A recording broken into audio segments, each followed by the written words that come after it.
Il y a 2000 ans, à Jérusalem, la mort et la résurrection du Christ, juste à l'extérieur des remparts, c'est un peu le centre de l'histoire, ça a coupé l'histoire en deux. C'est un événement considérable qui a marqué le monde.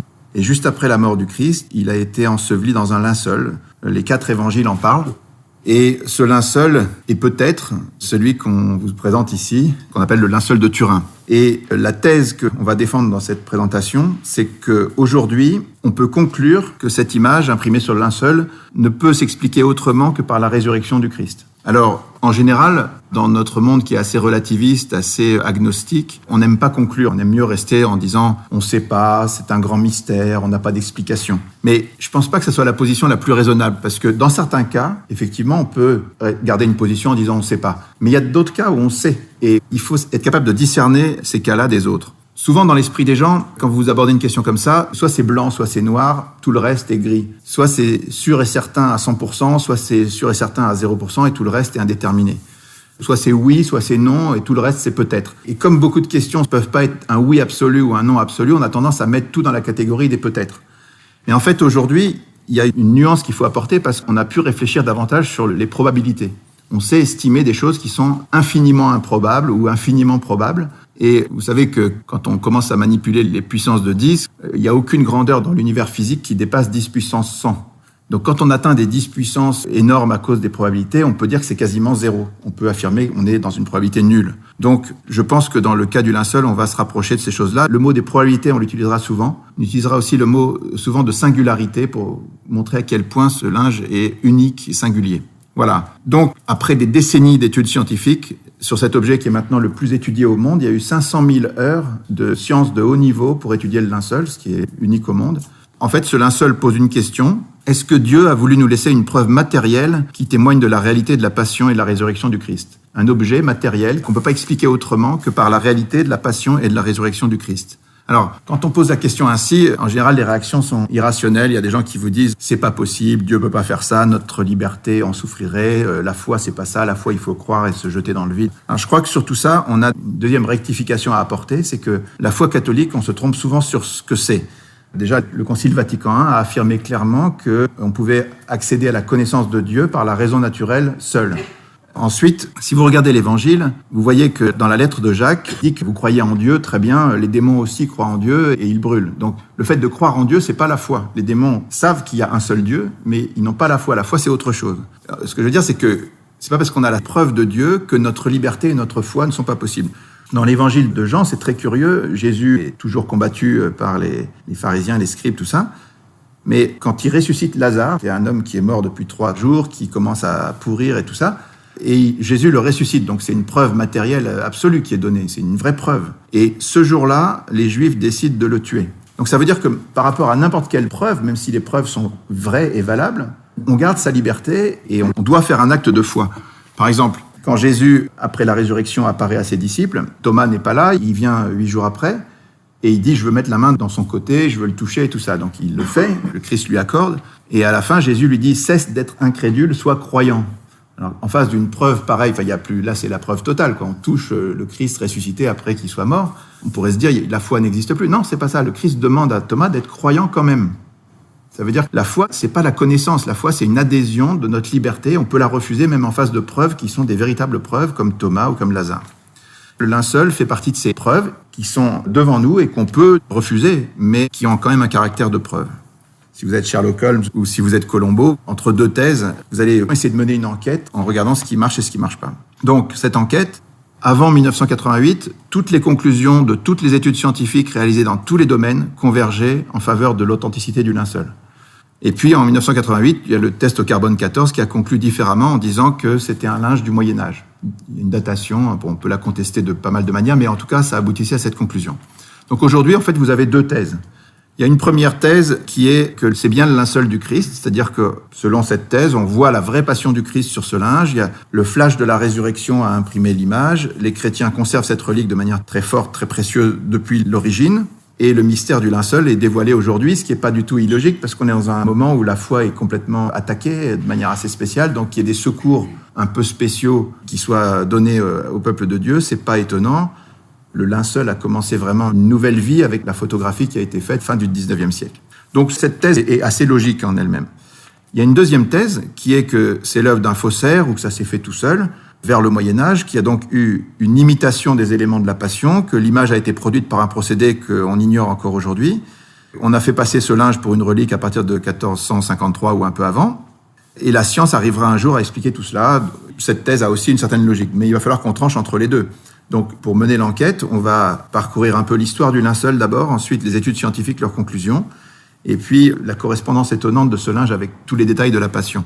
Et on va le faire pour pas s'éparpiller, parce qu'on pourrait parler pendant 107 ans de ce linge, de toutes les études qui ont été faites, il y a des livres entiers. On va essayer, pour pouvoir conclure, de s'attacher à 5 points particuliers, 5 points clés qu'on va regarder spécialement, et on va se demander sur chaque point, est-ce que ce point n'est pas décisif ? Le premier point, en regardant l'histoire du linceul, c'est le codex de prêt. Alors, la thèse, c'est que l'histoire prouve que ce linceul existait manifestement bien avant l'an 944. Pourquoi est-ce qu'on parle de l'an 944 ? Parce qu'on va voir dans l'histoire que c'est le moment où le linceul est arrivé à Constantinople, et à partir de là, il est évoqué très précisément dans un livre qu'on appelle le Codex de prêt, qui est le premier texte en hongrois, qui est conservé à la bibliothèque de Budapest. Et ce document a l'avantage d'être historiquement incontestable, c'est-à-dire qu'on peut le dater très précisément entre 1192 et 1195. Et ce texte, on verra pour quelle raison, on ne peut pas nier que l'image qui est reproduite dans ce codex parle du linceul de Turin. Alors, si on reprend le fil de l'histoire un tout petit peu, Jésus est mort en l'an 30, il a été mis dans un linceul, et vous savez que la Vierge Marie, c'est l'image de l'Église, elle a le cœur qui vibre de la même manière que le cœur de l'Église, et donc, comme l'Église est attachée aux reliques et aux lieux saints, la Vierge l'était aussi, donc les premiers disciples vont recueillir évidemment les précieuses reliques du Christ. On peut lister par exemple la couronne d'épines, la lance, le calice, les clous, l'éponge, le suaire d'Oviedo, éventuellement la tunique d'Argenteuil, vous avez peut-être entendu parler de tout ça, et un jour on retrouvera aussi avec Sainte Hélène la croix du Christ. Tout ça, ce sont les reliques du Christ. Les premiers chrétiens les recueillent, évidemment, mais pendant toute une première période, entre l'an 30 et l'année 544, on va dire, c'est une période de persécution, c'est-à-dire que les chrétiens sont pourchassés dans tous les coins du monde. Et il y a des martyrs, c'est très dur d'être chrétien, et donc, évidemment, les reliques sont cachées. Donc, c'est assez logique, on n'a pas de trace historique du linceul, qui a probablement été caché, et c'est vrai que quand on regarde le linceul, si vous regardez là, vous voyez sur les côtés, il y a des traces de marques d'eau. Et il y a des gens qui ont remarqué que si on plie le linceul sur lui-même, qu'on le met dans un vase et qu'on imagine qu'il y a un peu d'eau qui se met au fond, et ben on peut arriver à des taches comme ça. Donc c'est une thèse qui est assez valable, qu'à un moment, le linceul a été plié et caché dans un endroit humide. Ensuite, l'année clé, l'année étonnante, c'est 544. Qu'est-ce qui se passe en 544 ? Tout d'un coup, il y a cette nouvelle qui est historique, qu'à Édesse, au nord de la Mésopotamie, une image miraculeuse, non faite de main d'homme, a repoussé les ennemis perses. Alors, qu'est-ce que c'est que ce royaume d'Édesse ? En fait, Édesse est le premier royaume qui est devenu chrétien à la fin du IIe siècle. Les chrétiens étaient persécutés dans tous les coins du monde. Il y a un royaume qui devient chrétien. Et comme par hasard, c'est assez logique, les reliques les plus importantes de la chrétienté vont trouver refuge en ce lieu. Et au moment où Édesse est attaquée, on sort un linge et les ennemis sont en déroute. Cette histoire est rapportée un peu partout. Donc on est à peu près sûr qu'il y a eu un événement étonnant autour d'un linge comme ça à Édesse en 544. Tous les témoignages disent qu'à Édesse, on parlait du visage du Christ. Alors, on a pu, avec les travaux de Aldo Guerreschi, remarquer qu'il y avait des marques de pliage sur le linceul. Il a été plié en 8. On peut imaginer qu'il a été gardé comme ça et qu'on voyait que la partie du visage, et donc on disait que c'était le visage du Christ. Alors, qu'est-ce qui se passe en 544 ? C'est une date pivot pour la représentation du Christ, parce que auparavant, avant 544, le Christ était toujours représenté comme un jeune homme imberbe, un berger avec des cheveux bouclés. On voit ça dans les catacombes, on voit ça à Rome, à Ravenne, à Milan. Et c'est les représentations qu'on avait classiquement avant 544. Et tout d'un coup, après 544, le visage du Christ change. Il prend un aspect plus allongé, une barbe hébraïque, le nez allongé hébreu. On le retrouve dans la magnifique image du monastère de Sainte-Catherine au Mont Sinaï. On le retrouve aussi sur des monnaies. À chaque fois que le linceul apparaît dans l'histoire d'une manière ou d'une autre, il y a des monnaies anormales, parce que normalement, des monnaies n'ont pas le visage du Christ, c'est très rare, mais on s'aperçoit qu'à chaque fois que le linceul sort dans l'histoire, il y a des monnaies attachées à ce visage. Voilà, dans tous les coins du monde, à la basilique Sainte-Sophie de Constantinople, on représente le Christ sur un modèle qui est le même que celui que vous avez dans l'église où on a dit la messe à l'instant, le modèle que tout le monde connaît. Alors, après cette date charnière, en 650, les musulmans arrivent à conquérir Édesse, et le linge est caché, mais on sait qu'il reste vénéré, il y a des témoignages là-dessus. Et en fait, c'était une certaine providence que le linge soit caché à nouveau dans un contexte musulman, parce que entre 730 et 787, il y aura ce qu'on appelle la querelle iconoclaste, c'est-à-dire que dans l'Empire byzantin, on va se mettre à détruire toutes les images parce qu'on considère que ça ne respecte pas les commandements de l'Ancien Testament, mais il y a toute une querelle là-dessus. Finalement, elle est tranchée par un concile qui dit non, maintenant que le Christ s'est fait homme, il a pris un visage et donc on peut représenter le Christ. Mais si jamais le linceul avait été gardé dans un contexte chrétien, il aurait été détruit. Il y a eu une quantité phénoménale d'images qui ont été détruites à ce moment-là par ceux qui avaient le pouvoir et qui étaient iconoclastes. Donc, par chance, il était caché dans le contexte musulman et il a été conservé. Après ça, l'Empire byzantin, après avoir détruit les icônes, il devient iconolâtre, c'est-à-dire que tout d'un coup, toutes les icônes deviennent extrêmement recherchées et on entend parler de cette icône d'Édesse qui est extraordinaire. Et donc, il y a une expédition spéciale qui est menée par l'Empire byzantin en 943 pour faire une percée dans l'Empire musulman et aller assiéger la ville d'Édesse, tout spécialement. Ça, c'est historique, on le sait de manière certaine. Et finalement, ils s'arrêtent devant la ville d'Édesse et au lieu de faire la guerre et d'attaquer la ville, ils vont négocier pour qu'on leur remette la précieuse relique en échange de 12 000 pièces d'or et de tous les prisonniers qu'ils avaient, c'est-à-dire 200 prisonniers qui sont remis en échange de la relique. Cette relique est ensuite amenée à Constantinople. L'empereur de Byzance la reçoit dans une procession triomphale. On a des dizaines de témoignages là-dessus. Ça se passe le 15 août 944. Il y a un dessin qui est publié 2 siècles après par Jean Skilitzès qui illustre ça. On voit l'empereur embrassant le visage du Christ sur un linge qui a une certaine longueur. Mais est-ce que c'est le linceul de Turin ? On s'en doute, mais on va l'apprendre de manière certaine grâce au Codex de Prêt. Donc pour l'instant, le linceul est conservé dans l'église des Blachernes et au Pharos, c'est-à-dire l'église des Blachernes, c'est au nord de Constantinople, et le Pharos, c'est là où était l'empereur. Puis on a des témoignages qui circulent de l'un à l'autre. Voilà. Grégoire le référendaire qui est allé chercher le linceul à Édesse, qui a vérifié que c'était bien cette relique qu'on lui remettait en échange des 200 prisonniers et des pièces d'or, il évoque cette empreinte et il dit qu'elle est embellie par les gouttes de sang jaillies du côté du Christ. Donc on voit bien que c'est pas seulement un visage, il y a aussi le côté. Il y a d'autres témoignages encore, mais finalement, comme je vous disais, vers 1190, le linceul est précisément évoqué dans le Codex de Prêt, qui est ce premier texte en hongrois incontestable. Alors qu'est-ce qui nous fait penser de manière certaine que c'est en voyant le linceul qu'on a dessiné cette image ? C'est simplement la position du Christ, la position des mains, et surtout le fait qu'on ne voit que 4 doigts du Christ. On ne voit pas le pouce. Et ça, c'est unique dans l'histoire du linceul. Il n'y a aucune image dans le passé qui avait pensé à exprimer un détail comme celui-là. Et d'où ça vient ? Eh bien, le chirurgien Barbet, qui a fait des expériences en 1932, il a écrit La Passion selon le chirurgien en regardant le linceul, il a constaté que quand on plantait des clous dans l'espace de Desto, non pas dans les paumes des mains comme faisaient toutes les représentations du Christ, mais si vous faites ça sur un corps, que vous crucifiez, en fait, le poids du corps va déchirer la main et le corps va tomber. Donc les Romains, qui étaient un peu des experts en crucifixion, puisqu'ils en avaient fait des milliers, ils crucifiaient dans l'espace de Desto, c'est-à-dire au niveau du poignet, et là, le corps tient parfaitement. Simplement, quand vous mettez un clou à cet endroit-là, vous tapez sur un nerf et le pouce se rétracte. Et avec le corps qui est tétanisé, avec la rigidité cadavérique, le pouce va rester dans cette position-là. Et quand le Christ, sur le linceul, met les mains sur le bas-ventre, on ne voit que 4 doigts. Ça, c'est un détail auquel personne ne pouvait penser. C'est un détail qu'on voit sur cette image et qu'on ne voit sur aucune autre image avant le linceul. Donc, on est en présence d'un cas d'école, de quelque chose d'absolument incontestable. Et si vous regardez d'autres détails du Codex de Prêt, vous voyez qu'à un endroit sur le linge, il y a 4 points qui forment un L. Et en fait, sur le linceul, si vous regardez, vous voyez sur la partie gauche, là-bas, 4 points qui forment un L en haut et en bas. Suite à un incendie, il y a eu des trous qui ont été faits dans le linceul. Donc, ce détail-là, qui est reproduit sur l'image du Codex de Prêt, ne peut pas non plus être inventé. On est sur des choses absolument incontestables. Voilà. Il y a plusieurs autres détails, on ne va pas rentrer trop dans les détails justement. Alors l'histoire se poursuit en 1203. Il y a un chevalier français qui s'appelle Robert de Clary qui arrive et qui dit qu'il a vu le siloane, c'est-à-dire le linceul du Christ, où notre cire fut enveloppée, qui chaque vendredi se dressait tout droit, si bien qu'on pouvait y voir la figure de notre Seigneur. À Constantinople, tous les vendredis, on exposait le linceul dans toute sa longueur, se dressait tout droit, pour qu'on puisse venir le vénérer. Et puis, arrive cette fameuse date de 1204, 14 avril 1204. Vous savez que la 4e croisade, avec 33 000 croisés français et 17 000 Vénitiens, attaque Constantinople et il pille la ville pendant 3 jours. Ces 3 jours d'horreur, un vrai scandale entre chrétiens. Et à cette occasion, Robert de Clary, donc le chevalier, précise en 1204 que plus jamais personne, ni grec ni français, ne sut ce que le linceul devint quand la ville fut prise. Simplement, on sait que c'est un Français, le chevalier Othon de la Roche, qui pénètre dans l'église des Blachernes, à l'endroit où le linceul était certainement. Et puis, 1 an après, en 1205, le prince byzantin Comène proteste auprès du pape Innocent III et il lui écrit une lettre contre les exactions des croisés en demandant la restitution du linceul. Voilà ce qu'il écrit. « L'an dernier, au mois d'avril, détourné d'une prétendue libération de la Terre Sainte, l'armée croisée est venue dévaster Constantinople. Au cours de cette dévastation, les soldats de Venise et de France se sont livrés au pillage des édifices sacrés. Ils ont pris les trésors d'or, d'argent et d'ivoire et se les sont partagés.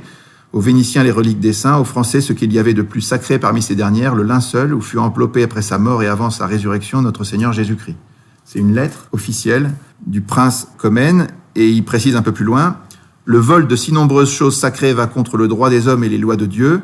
Nous savons que ces choses sacrées sont conservées à Venise, en France et autres pays des pillards, le sacré linceul étant à Athènes. » Et puis, on s'aperçoit que la même année, en 1205, c'est le chevalier franc-comtois Othon de la Roche qui devient duc d'Athènes avec les Champenois, les Bourguignons et les Francs-Comtois. Des Français donc qui règnent pendant un peu plus d'un siècle à Athènes et qui vont en être chassés par des Catalans. Et donc, après cet épisode où on sait que le linceul est passé par Athènes, on retrouve justement en France, en 1357, la première exposition en France du linceul à Lirey en Champagne.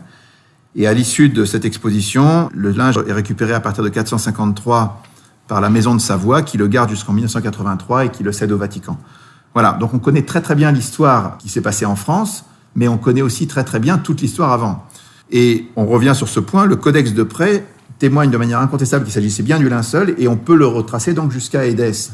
Ça veut dire que ce n'était pas un linge du Moyen-Âge, ça veut dire que la thèse numéro 2, elle est déjà annulée. C'est pas vrai que le linceul venait du Moyen-Âge. Deuxième point auquel on va s'attacher, c'est que le linceul est un négatif. Alors, on sait qu'il existe depuis des siècles, et on sait aussi que cette notion de négatif est totalement inconnue avant le 19e siècle. Il n'y a aucune image d'aucune sorte qui représente un négatif avant le 19e siècle. Alors, pour la petite histoire, Sainte Thérèse de l'Enfant Jésus et de la Sainte Face est partie au ciel en 1897. Elle avait promis de passer son ciel à faire du bien sur la terre. Elle avait évidemment une dévotion particulière à la Sainte Face du Christ, puisqu'elle l'a mis dans son nom. Et juste un an après, c'est la grande ostension du linceul en 1898, donc c'est une année où l'Église décide de faire une ostension solennelle, dans un contexte anticlérical assez fort, fin du 19e, donc tous les renants, enfin tous les contestataires de la foi et le miracle étaient considérés comme quelque chose d'impossible. Les croyances chrétiennes étaient ridiculisées et c'était jugé d'un autre âge. À ce moment-là, il y a un amateur qui s'appelle Segundo Pia qui est autorisé à faire la première photo du linceul. Donc à l'époque, quand on faisait des photos, c'était un peu plus compliqué qu'aujourd'hui. Il fallait faire une plaque photographique, la mettre dans un révélateur dans une chambre noire. Et quand il fait ça, il sort dans sa chambre noire la photo du linceul et il s'aperçoit que c'est un négatif. Alors ça, sur le moment, la surprise a été totale. C'est-à-dire que ce qui est représenté en général en sombre était en clair et ce qui est représenté en clair est en sombre et avec les nuances.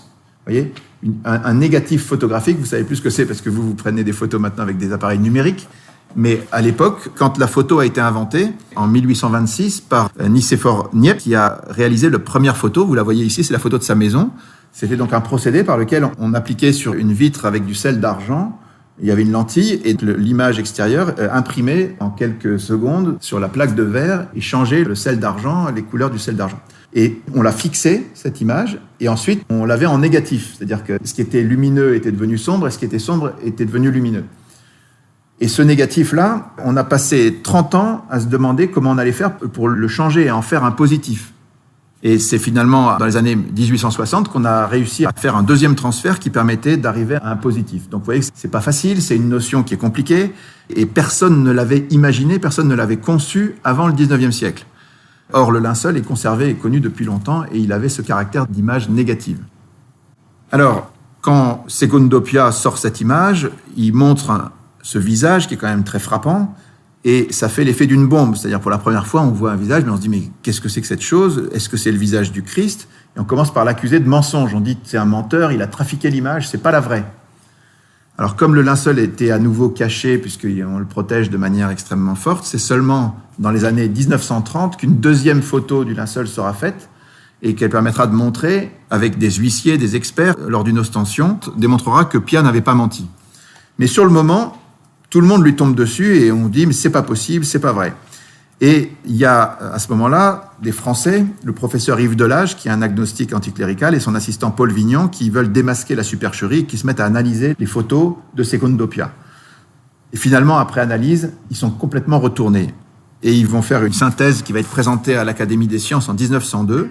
Et ils vont conclure en disant « Il n'y a aucun doute, ce linge porte l'empreinte extrêmement réaliste d'un homme qui est mort crucifié selon la manière de l'Antiquité romaine. » Ils font tout un développement et ils concluent en disant « À notre connaissance, il n'y a aucun autre condamné romain à la crucifixion qui ait subi en même temps une flagellation, un couronnement d'épines et un coup de lance, toutes choses qu'on retrouve inscrites dans l'image du linceul. » Alors, ce rapport fait scandale, l'Académie des sciences n'accepte pas et le président, qui est Marcelin Berthelot, qui est un anticlérical notoire, refuse d'enregistrer la déposition et ce qui a été dit devant tout le monde. Pour la première fois, on refuse de l'enregistrer pour des raisons idéologiques. Et Delage répond à Berthelot ensuite dans une lettre que Jean d'Artigues cite souvent. Il dit « Si au lieu du Christ, il s'était agi d'un Sargon ou d'un pharaon quelconque, personne n'eût rien trouvé à redire. » Vous savez, en science et dans tous les domaines, il y a les présupposés philosophiques et les a priori qui comptent énormément. Même Einstein, quand on lui a proposé la théorie du Big Bang, il a dit non, c'est pas possible, on va faire autrement, on va mettre une constante pour empêcher que ça soit trop proche de la création biblique. Donc il y a des a priori qui comptent énormément, et là, on ne voulait pas que ce soit le linceul du Christ. Alors, suite à ça, il y aura des tas d'études. La plus importante, ça sera l'étude en 1978 du STURP, donc le Shroud of Turin Research Project, des Américains, 32 scientifiques américains, dont 24 viendront à Turin avec 6 tonnes de matériel et qui feront 300 000 heures d'études sur ce linceul, avec tous les moyens techniques possibles. Ces études, on va les regarder un peu de près, mais restons sur ce premier point. Simplement le fait que ce soit une image en négatif, c'est juste impossible que quelqu'un l'ait conçu avant le 19e siècle. Cette idée de négatif n'existait pas. Il n'y a aucun exemple dans le passé.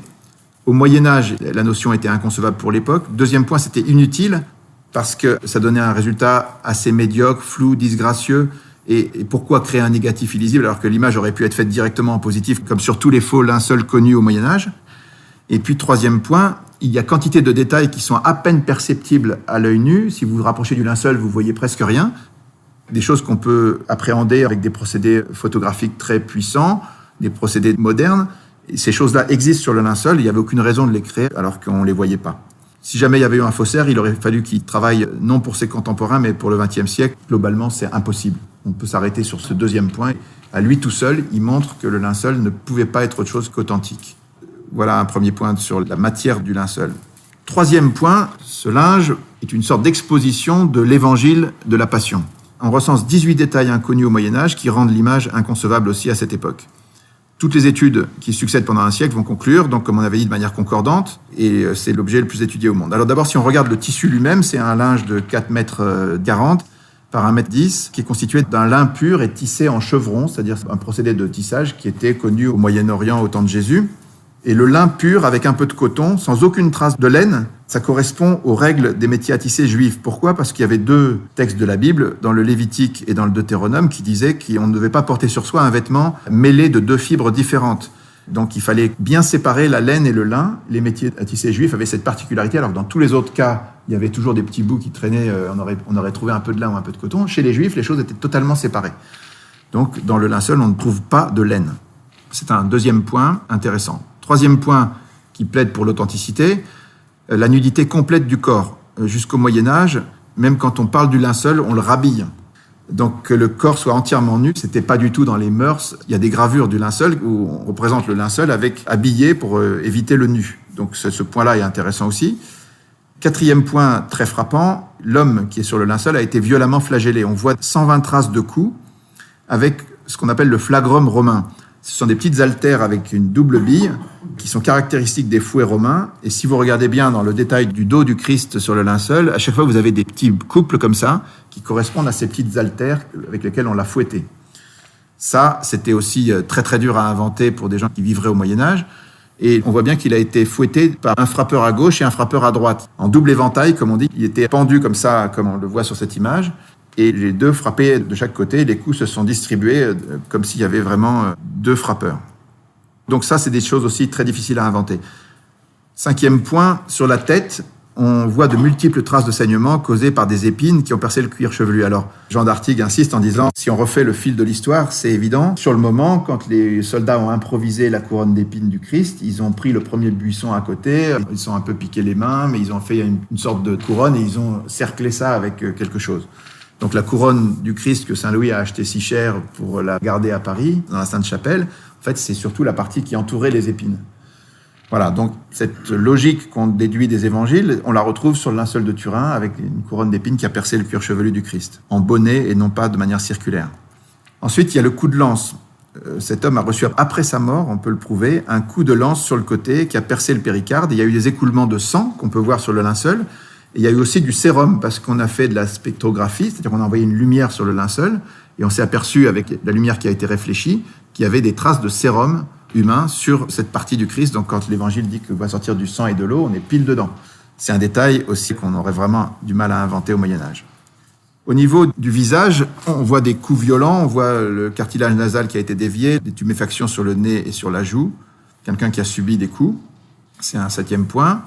On a parlé de ces clous dans les poignets qui sont vraiment quelque chose de tout à fait extraordinaire. Toutes les représentations du Christ avant le linceul mettaient les clous dans la paume des mains et l'exactitude scientifique, elle est sur le linceul.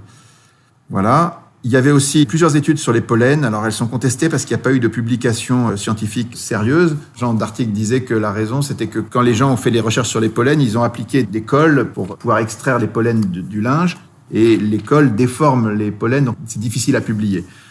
Mais toutes les études ont dit qu'il y avait des pollens endémiques, c'est-à-dire des pollens qui ne se retrouvent que dans la zone de Jérusalem au moment de la Pâque, du printemps des Juifs. Donc, même si ces études sont contestées, c'est aussi un élément quand même important qui a été testé par plusieurs équipes. Un autre point qui, lui, pour le coup, n'est pas contesté, c'est qu'on a retrouvé de la poussière d'aragonite, la pierre calcaire de Jérusalem. L'aragonite existe dans d'autres endroits du monde, mais on la retrouve dans le nez, les pieds et un genou de l'homme qui est sur le linceul.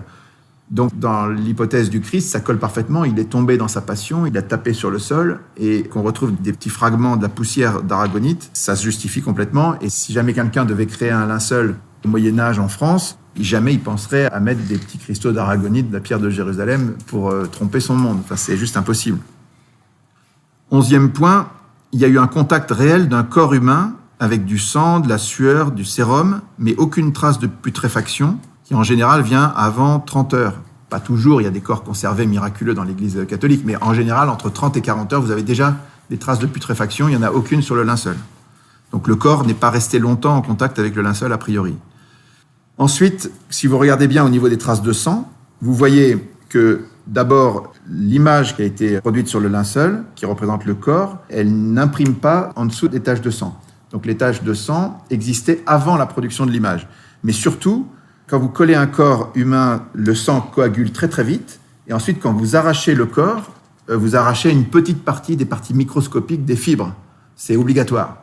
Et bien, dans ce cas particulier, c'est comme si le corps s'était désintégré. Il n'y a aucune trace d'arrachement des fibrilles. Ça, c'est quelque chose qui a convaincu des tas de gens du fait qu'on parle du corps du Christ qui s'est transformé en corps glorieux. Donc c'est très important de pointer qu'il n'y a pas eu de déchirement des fibres lors de l'arrachement du corps. Et puis le sang qu'on trouve sur le linceul, il est d'un groupe très rare, d'un groupe AB, qui est le même sang qu'on retrouve sur le suaire d'Oviedo et sur la tunique d'Argenteuil. Donc tout ça colle parfaitement. Dernier point très frappant, il y a un témoignage qu'il faut voir de Barry Schwartz, qui est un photographe juif qui a participé aux travaux du Sturp en 78. C'est un juif qui a suivi l'étude du linceul avec toute l'équipe et qui était passionné par tout ça. Mais il avait un point qui le gênait un peu, c'était que le sang sur le linceul était rouge. Et il dit, mais c'est pas possible, le sang, au bout de quelques heures, et en quelques années encore plus, il devient noir. Et finalement, un jour, on lui a appris que quand un corps est soumis à un stress intense pendant plusieurs heures, il émet de la bilirubine. La bilirubine qui est générée par le corps va fixer le sang dans le rouge. Et quand il a appris ça, donc si on parle du Christ, il a subi toute l'agonie, il a un stress terrible pendant toute la passion, son corps a été traumatisé et cette sécrétion de bilirubine justifie que le sang devait rester rouge. Donc là aussi, quelque chose de tout à fait frappant. L'homme avec qui j'avais travaillé à Los Alamos m'a rappelé et m'a dit « Barry, que sais-tu du linceul de Turin ?» J'ai ri et j'ai dit « Mais je suis juif !» Et il m'a dit « Moi aussi, il était juif aussi !» Il m'a expliqué qu'à ce moment-là, plusieurs scientifiques avaient pris une photo du linceul. Et il me dit qu'ils étaient tellement étonnés que cette image ait de telles caractéristiques qu'ils allaient rassembler une équipe de scientifiques pour voir s'ils pouvaient obtenir la permission d'aller à Turin et examiner le linceul pour essayer de comprendre comment cette image s'était formée.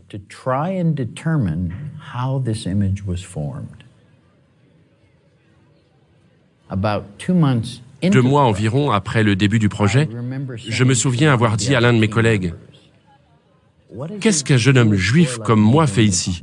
Et il a ri et il m'a dit, « As-tu oublié que l'homme du linceul est juif ?»« Non, non, je sais. » Et il m'a donné ce qui est peut-être le meilleur conseil que j'ai jamais eu de ma vie.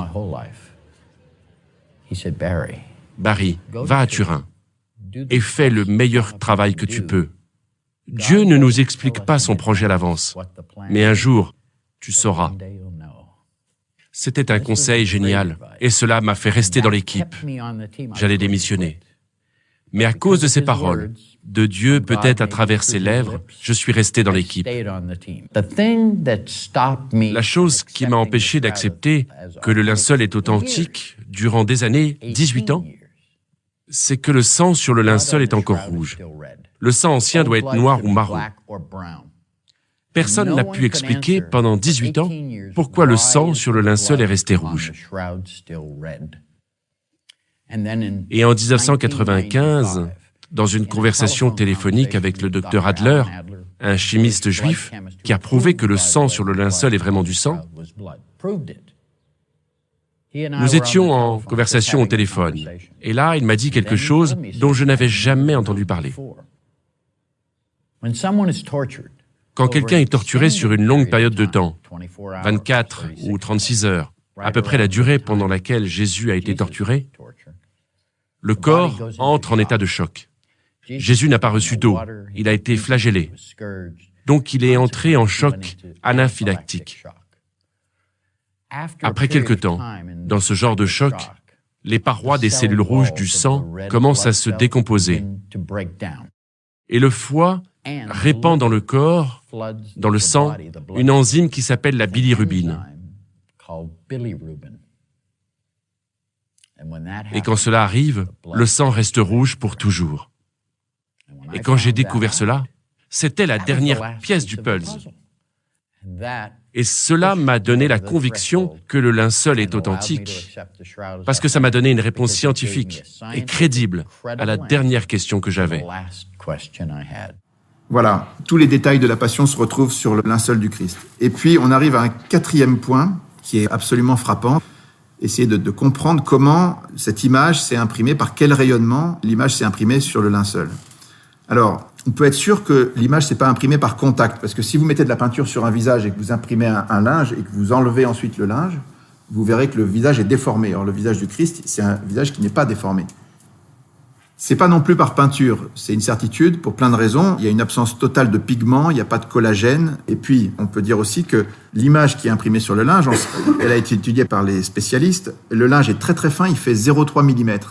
Et la brûlure, enfin, c'est pas vraiment une brûlure, on appelle ça une oxydation acide déshydratante. Cette oxydation acide déshydratante, elle ne concerne que les 40 premiers microns de la surface du linge. Il n'y a rien en dessous. Si vous le regardez de l'autre côté, vous voyez strictement rien. Donc, n'importe quelle peinture, n'importe quel colorant, n'importe quel objet qui aurait teinté le linge l'aurait transpercé. Sur 0,3 mm, vous êtes sûr. Là, on n'a absolument pas ça. Et quand on analyse de près de quoi il s'agit, cette sorte de brûlure du lin, elle est très superficielle et elle comporte une information de distance. L'image a des teintes dégradées. Cette dégradation des teintes donne une information de tridimensionnalité.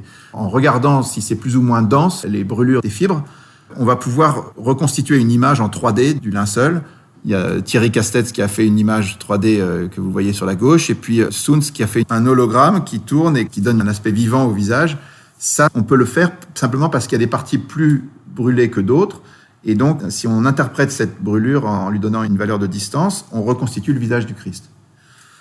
Ça n'existe nulle part dans aucune image, à aucune époque, et on est même incapable de le refaire aujourd'hui. Personne ne saurait refaire ce type de brûlure et ce type d'information sur une image aujourd'hui. Alors, la conclusion de tout ça, c'est que l'image a été produite par un rayonnement qui est extrêmement spécial. Si on veut essayer de comprendre quel type de rayonnement ça pouvait être, vous voyez cette image du Christ, le Christ est à l'horizontale, on peut imaginer qu'il est en apesanteur et que vous avez le linceul qui est parfaitement droit au-dessus et en dessous. Et à un moment, il y a un rayon qui va être vertical, c'est-à-dire orthogonal au linceul, qui va imprimer l'image. Parce que, attention, si vous faites un rayonnement, une lumière classique, vous imprimez rien du tout. Parce qu'une lumière classique, ça part dans toutes les directions. Donc, il n'y a pas d'image nette. Il faut que le rayonnement soit unidirectionnel. C'est un truc de fou. Si vous voulez que le corps s'imprime de cette manière-là sur le linceul, il faut que parte du corps un rayonnement d'autant plus puissant que la distance est courte. Vous voyez, le rayonnement qui crée l'effet de tridimensionnalité, mais aussi que ce rayonnement soit parfaitement orthogonal au linceul, qui doit être plat. Si le linceul était flottant un peu n'importe comment et que l'image part dans toutes les directions, vous n'auriez rien du tout. Vous auriez de la bouillie. Essayez d'imaginer la chose. On parle d'un rayonnement unidirectionnel, orthogonal au linceul, imprimé sur un tapis volant. Si vous raisonnez 2 minutes, il n'y a pas d'autre manière de concevoir la production de cette image. Franchement...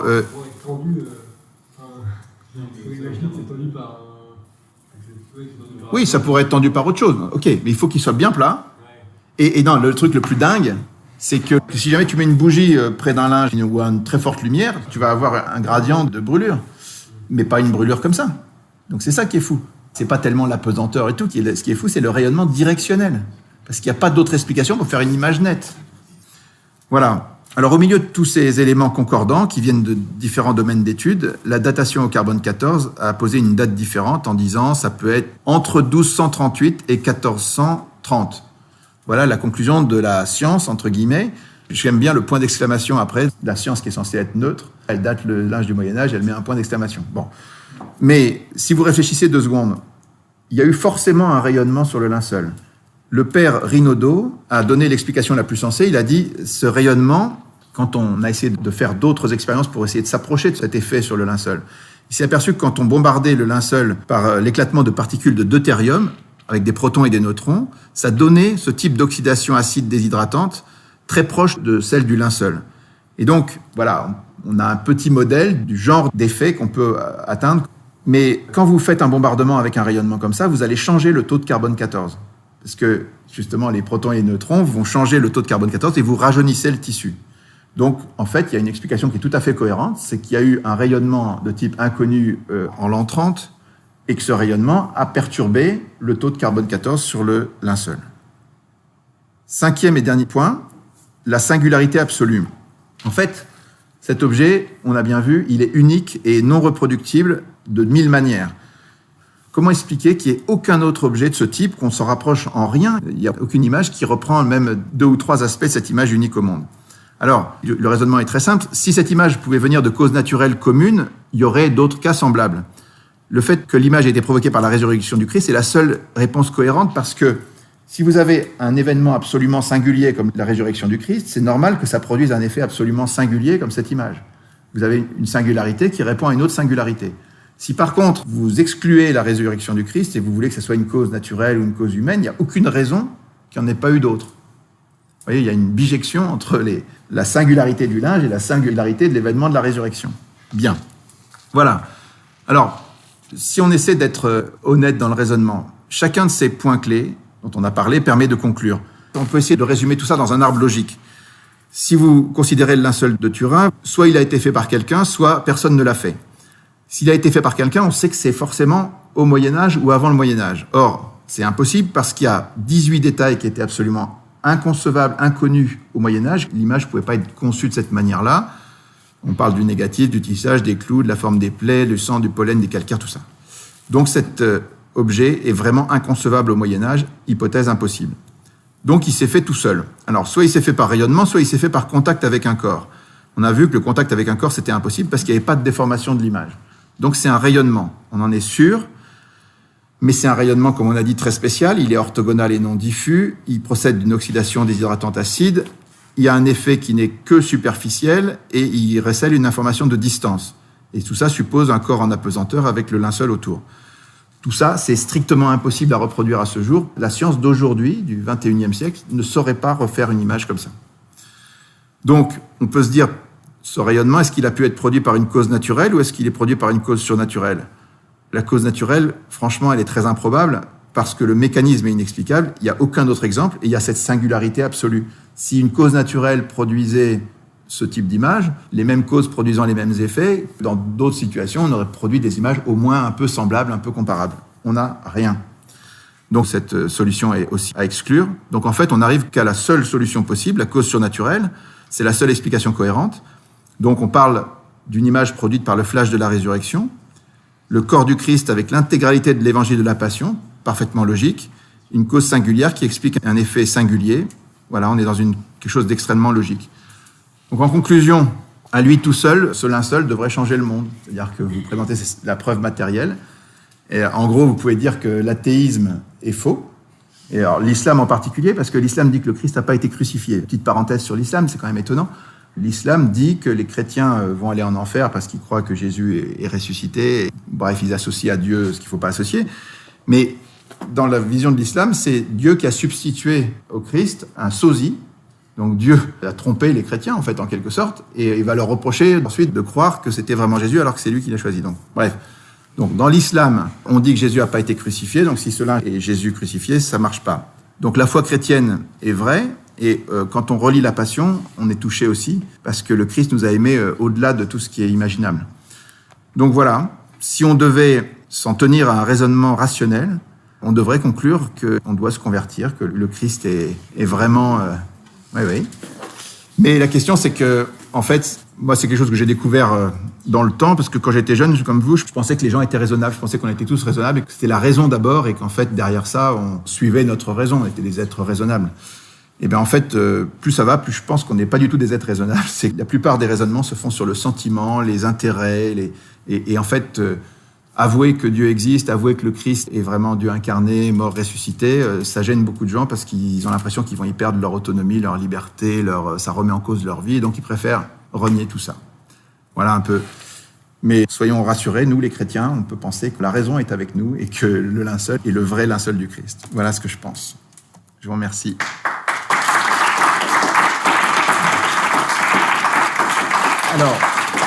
Alors, ce que je vous propose maintenant, c'est qu'il y ait quelques questions.